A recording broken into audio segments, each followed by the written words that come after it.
قسطنطنیہ، جسے آج کی دنیا استنبول کے نام سے جانتی ہے، سید الانبیاء صلی اللہ علیہ وآلہ وسلم کی زبان مبارک سے اس شہر کا ذکر کئی حوالوں سے ہوا ہے، اور یہ آپ صلی اللہ علیہ وآلہ وسلم کی پیشگوئیوں کی حقانیت کا امین ہے۔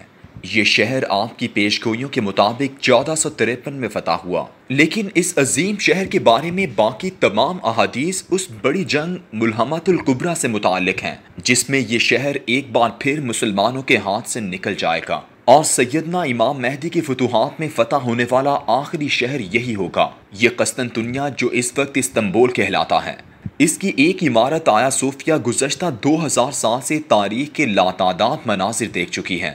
آیا صوفیہ 481 سال تک مسلمانوں کے سجدوں سے آباد رہی، لیکن 1931 میں اتاتورک نے اپنی اسلام دشمنی میں پہلے اس پر تالے لگائے اور پھر 1935 میں اسے ایک عجائب گھر میں تبدیل کر دیا۔ اب دوبارہ اس کے میناروں سے اذان کی صدا بلند ہونے والی ہے۔ قسطنطنیہ کا شہر اور یہ عمارت آیا صوفیہ مسلمانوں کے عروج و زوال کی کہانی تو سناتی ہے، لیکن ساتھ ساتھ عظیم بازنطینی رومی شہنشاہیت کے زوال کی بھی داستان بیان کرتی ہے۔ یہ شہر ایشیا اور یورپ کے سنگم اور آبنائے فاسفورس کے کنارے آباد کیا گیا۔ اس جگہ کا انتخاب رومن بادشاہ قسطنطین نے کیا تھا۔ قسطنطین جب قدیم رومن شہنشاہیت کے تخت پر بیٹھا تو پورے ملک میں خانہ جنگی عروج پر تھی اور بادشاہت بکھر چکی تھی۔ اسی دور میں عیسائی راہب رومی بادشاہوں کی عیاشی، اخلاقی باختگی اور معاشرتی فحاشی سے تنگ آئے ہوئے عوام میں دن بدن مقبول ہوتے جا رہے تھے۔ اس دور کے عیسائی راہب صلیب نہیں اٹھاتے تھے، بلکہ ان کے جھنڈوں پر سواستکا کی طرح ایک ستارہ تھا۔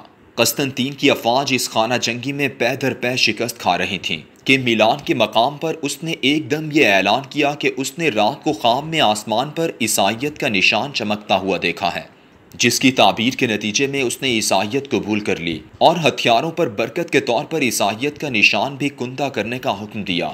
اس کے بعد جب وہ مقابل فوج پر میلمن پل کے مقام پر حملہ آور ہوا تو فتح یاب ہو گیا۔ اسی فتح کے بعد ہی وہ 312 عیسوی میں متحدہ روم کے تخت پر جلوہ گر ہو سکا۔ اس نے آتے ہی عیسائی راہبوں کے قتل عام کا حکم منسوخ کر دیا اور عیسائیت کی ترویج، بائبل کی تدوین اور مذہب کی بنیاد پر قانون سازی شروع کر دی۔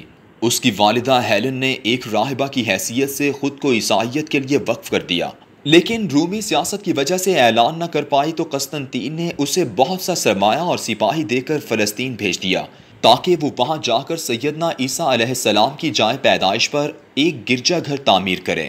یہ گرجا گھر بیت الحلم فلسطین میں آج بھی تمام عیسائی گروہوں کا مقدس ترین مقام تصور ہوتا ہے۔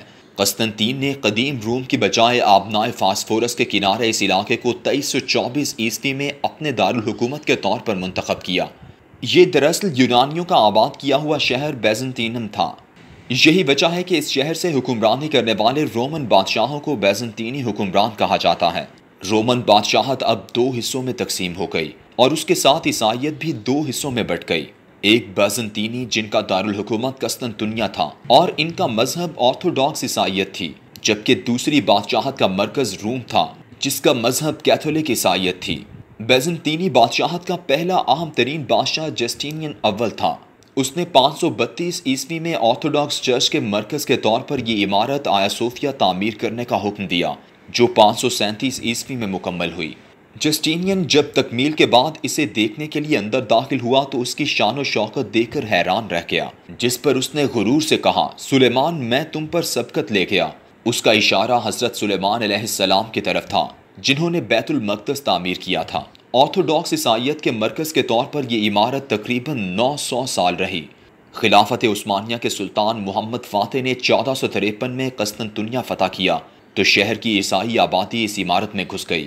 ان کا ایمان تھا کہ اس کے گنبد سے ایک فرشتہ اس وقت تلوار لے کر آسمان سے اترے گا جب ترک دشمن قسطنطین کے ستون تک پہنچ جائیں گے، لیکن سلطان محمد فاتح اس ستون سے گزرتا ہوا اس مسجد کے گنبد والے ہال میں داخل ہوا اور اس نے وہاں کھڑے ہو کر رسول اکرم صلی اللہ علیہ وآلہ وسلم کی سنت پر عمل کرتے ہوئے گنبد والے فرشتے کے منتظر عیسائیوں کے لیے ویسے ہی فقرے بولے جو رسول اکرم صلی اللہ علیہ وآلہ وسلم نے فتح مکہ کے وقت بولے تھے کہ آج تم سے کوئی مواخذہ نہیں، تم سب امان میں ہو۔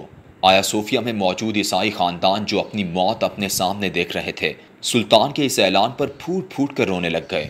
یہی وجہ ہے کہ قسطنطنیہ جو کبھی عیسائی تہذیب کا مرکز تھا، آج وہاں صرف 0.2% عیسائی ہیں، اور وہ بھی باہر سے آئے ہوئے آرمینائی آباد کار۔ سلطان محمد فاتح جمعے کے دن فجر کے وقت آیا صوفیہ میں داخل ہوا تھا۔ اس نے کہا کہ چونکہ یہ شہر ہم نے حضرت عمر رضی اللہ تعالیٰ عنہ کے عیسائیوں سے معاہدے کے تحت بیت المقدس حاصل کرنے کی طرح حاصل نہیں کیا، بلکہ لڑ کر فتح کیا ہے، اس لیے ہم عبادت گاہوں کے ضامن ہیں۔ ہم جمعے کی نماز یہاں ادا کریں گے۔ اس دن سے 450 سال تک یہ جگہ اذانوں سے گونجتی اور سجدوں سے مزین رہی۔ مصطفیٰ کمال اتاترک نے 1931 میں صرف اسلام دشمنی میں اسے بند کیا۔ وہ اسے واپس گرجا گھر بنانا چاہتا تھا، لیکن ایک تو وہاں عیسائی آبادی نہ ہونے کے برابر تھی، اور دوسرا مسلمانوں کا دباؤ۔ جنگ عظیم اول کے بعد آبادی کا بہت بڑا ایک تبادلہ ہو چکا تھا، جس کے تحت 10 لاکھ عیسائی یونان چلے گئے تھے اور 3 لاکھ مسلمانوں کو ترکی بلا لیا گیا تھا۔ عیسائیوں کی غیر موجودگی میں آیا صوفیہ ایک بے آباد گرجا گھر ہی رہتا۔ اتاترک کی اسلام دشمنی اس قدر تھی کہ اس نے گرجا بنانے میں ناکامی کے بعد اسے مسجد کی بجائے ایک عجائب گھر بنا دیا۔ آج طیب اردگان کی حکومت 95 سال بعد دوبارہ اس 450 سالہ مسلم تاریخ کو زندہ کرنے جا رہی ہے، جس کے بارے میں اقبال نے کہا تھا: دی اذانیں کبھی یورپ کے کلیساؤں میں، کبھی افریقہ کے تپتے ہوئے صحراؤں میں۔ بہت سے سیکولر لبرل تل ملائیں گے، شور مچے گا، لیکن آثار قدیمہ کے عالمی اصولوں کے مطابق تمام قدیمی عمارتیں اور نوادرات اس ملک کی ملکیت ہوتے ہیں جہاں وہ پائے جاتے ہیں۔ اس لیے آیا صوفیہ بھی مسلمانوں کی ملکیت ہے۔ آج کے دور میں ملکیت ہی عمارت کا مصرف بتاتی ہے۔ یورپ کے صرف ایک شہر لندن کے 500 بند گرجا گھروں میں 423 کو مسلمانوں نے خرید کر مسجد بنایا، اور آج ان میں نمازیں ادا ہو رہی ہیں۔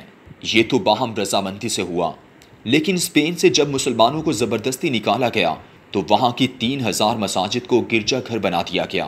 ان کی تفصیل جسٹن کروسین نے اپنی کتاب موس ٹو کیتھیڈرل میں دی ہے۔ کیا یہ سیکولر اور لبرل مافیا اسپین کی 3000 مساجد کو مسلمانوں کے اختیار میں دینے کے لیے آواز بلند کرے گا؟ بابری مسجد میں اذان کی آواز کے لیے جلوس نکالے گا؟ ہرگز نہیں، اس لیے کہ دنیا کا ہر سیکولر، لبرل اور لادین اصل میں مذہب دشمن نہیں، بلکہ اسلام دشمن ہے۔ اسے کرسمس کی رونق، ہولی کے رنگ اور دیوالی کے دیپ اچھے لگتے ہیں، لیکن اسے مسلمانوں کی اذان سے لے کر بکروں کی قربانی تک ہر چیز سے نفرت ہے۔ آیا صوفیہ میں 95 سال بعد بلند ہونے والی اذان ایک ایسے شہر سے اللہ کی بڑائی کا اعلان ہے جو 1000 سال تک یورپی تہذیب کا مرکز رہا تھا۔